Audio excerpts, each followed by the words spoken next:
hay la realización de actos ejecutivos a llevar a cabo una agresión, pero considero que no con el ánimo o intención de que una persona, en este caso una mujer, perdiera la vida. Refiere el abogado a lo imputado. Y el imputado admite haber, agredido a la víctima en un acto de defensa. Pero finalmente la luz para el juzgado respecto a la forma como ocurrió el evento no se clarifica. Entiendo la postura, pero también debemos de entender que en ese sistema, pues evidentemente se requiere de la información de ustedes para llegar a la convicción. Esas son las condiciones en que se dejó la información para la resolución correspondiente. En el estado en que se encuentra la víctima porque está acostada, ¿qué consecuencias físicas le hubiera traído aparejado? Voy a tomar como cierto incluso lo que dice el agente del Ministerio Público en el sentido de que intervino principalmente uno de los menores que ya hicimos mención. Porque esto consta incluso con el señalamiento del propio imputado. Intervino el menor, pero interviene en un momento distinto, en el que de haberse pretendido consumar el hecho ilícito, se hubiera dado desde un primer momento. Que hubo manifestaciones por parte de los dos, debo entender que sí las hubo. Pero cada una de las partes contendientes en este conflicto penal, resulta que aduce lo que conviene a los intereses. Y así está plasmado en sus respectivas entrevistas y declaraciones.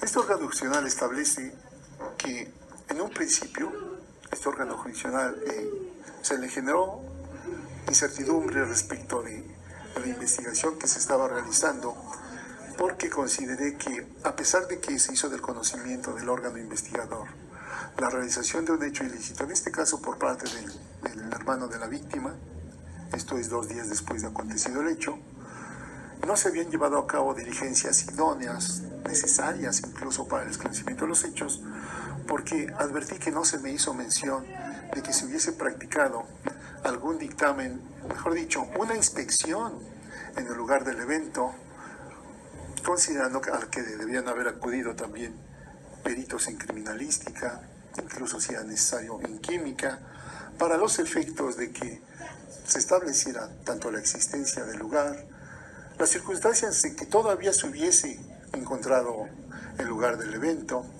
pero principalmente para que se hiciera la búsqueda de huellas o de indicios. Decía yo que resultó la incertidumbre porque no se me hizo del conocimiento esa información, ni hasta este momento se me hizo saber de la existencia formal de una inspección ocular en esas condiciones. El agente del Ministerio Público sostiene que estamos en presencia del hecho que la ley señala como delito de feminicidio en grado de tentativa. Él, dentro de su segmento fáctico, establece que en las condiciones que describió la víctima hubo una agresión hacia la misma.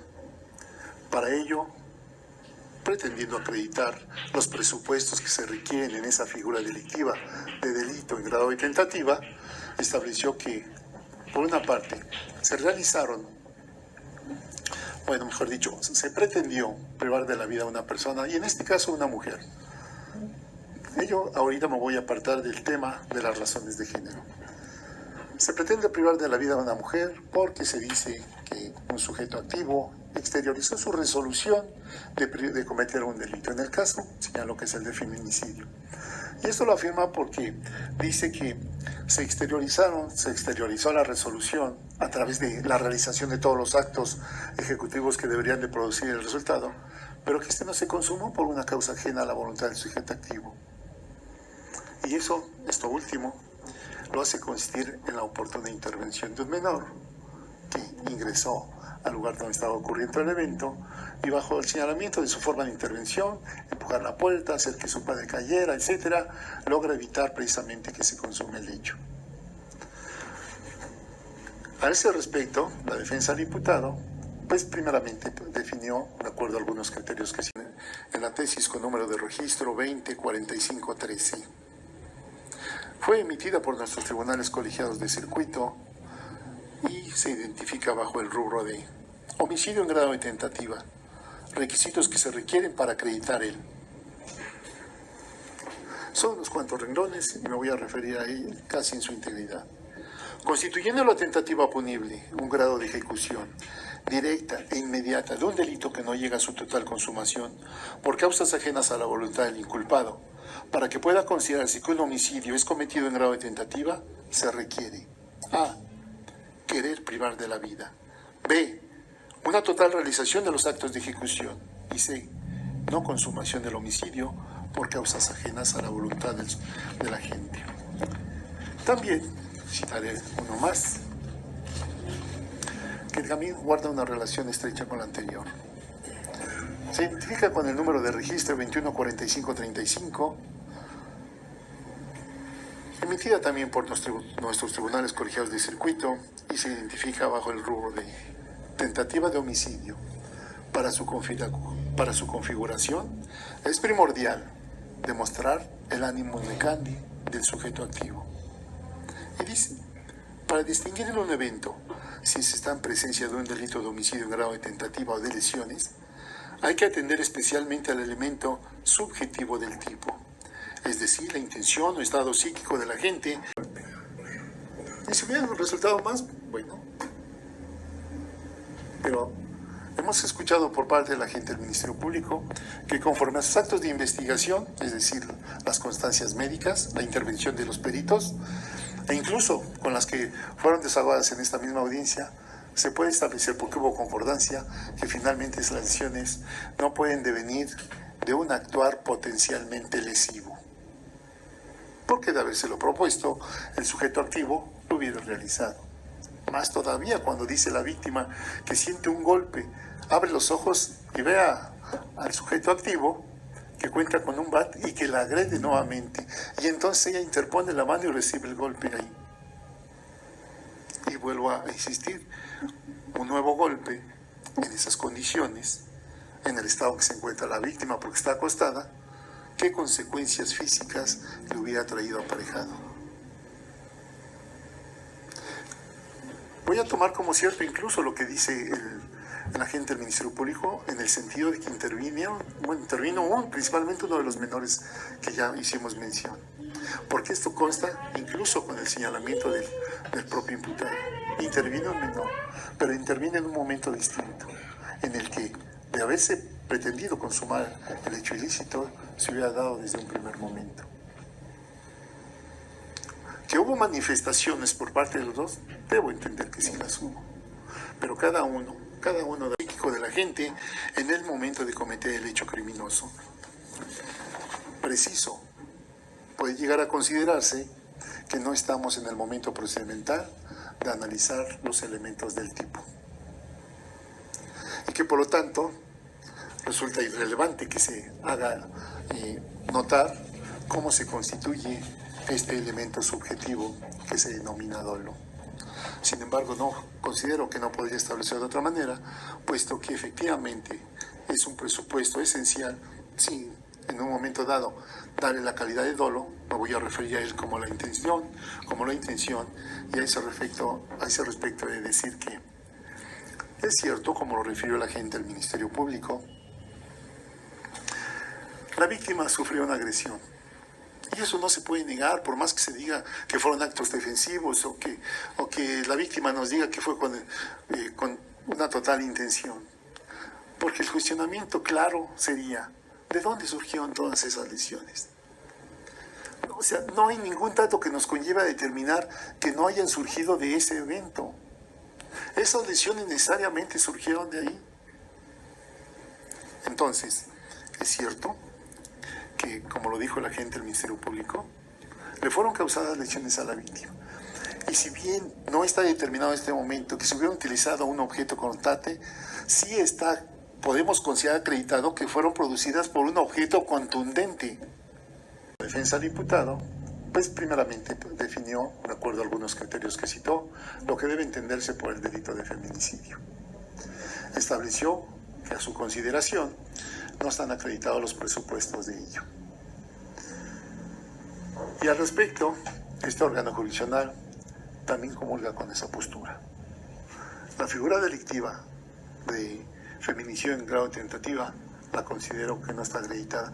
Pero no me voy a referir a la figura del delito de feminicidio, me voy a referir ahorita a una circunstancia referente a que se prive de la vida a una mujer, sin darle la denominación. Esto porque voy a señalar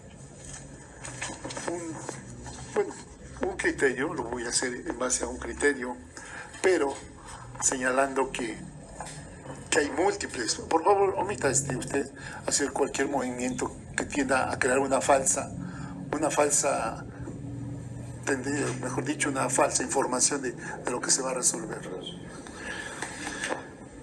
Esto porque decía yo, para establecer si está en la figura delictiva de cometer un hecho ilícito en grado de tentativa, deben darse determinados presupuestos legales.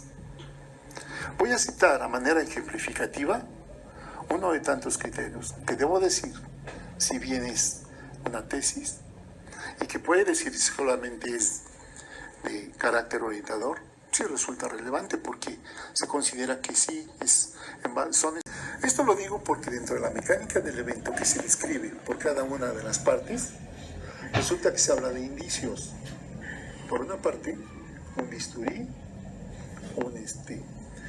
y un objeto que tiene un uso deportivo, que se conoce como bate, y también un objeto cortante que en el cemento fáctico se señala como un bisturí, que se señalan fueron utilizados para llevar a cabo la realización del hecho que fue descrito por el representante social.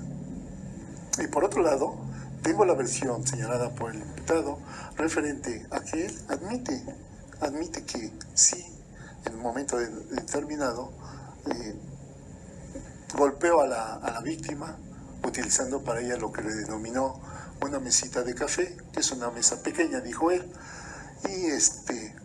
y por otra parte tampoco se controvirtió el hecho referente a que el agente del Ministerio Público, dentro de la información que me dio, dijo que el imputado admitió haber utilizado una especie de candelabro de madera. No hubo pronunciamiento de las partes. Claro, es evidente, cada quien argumenta lo que considera necesario para acreditar su postura. Pero lejos de crear certidumbre en el juzgador, pues lo tornan precisamente incierto. Porque lo que finalmente se advierte es que la víctima aduce haber sido agredida en las condiciones que se contienen en el cemento fáctico y no admite haber agredido a lo que fueron producidas por un objeto contundente. Llámese, incluso como pudiera ser una mesita, sin sostenerlo enfáticamente, porque no hay dato en este momento para hacerlo así. Porque también puedo considerar que pueden ser con un trozo de madera o con un bat como el que se hizo mención. Pero le voy a llamar un objeto contundente. Pero un objeto contundente como el que señala precisamente la representación social de que se trataba de un bat, tomando en consideración que la lesión que el imputado tiene actualmente no la tenía antes del evento, y tomando en cuenta sus características físicas, la edad incluso que puedo apreciar esto bajo el principio de inmediación y también bajo las máximas de la experiencia, puedo considerar que un bat, objeto contundente, si bien utilizado para uso deportivo, pero que en términos de las ejecutorias que han sido emitidas por los tribunales colegiados puede tener la calidad de arma, teniendo el real propósito de querer privar de la vida a una persona, en las condiciones que dijo el agente del Ministerio Público, retomadas de la entrevista de la víctima o bien del escrito de la víctima que presentó a la víctima, es decir, estar durmiendo y con ello no encontrarse en un total estado de vulnerabilidad, bastaría un solo golpe. Si se hubiese tenido el propósito de privar de la vida, con un solo golpe. Y si hubieran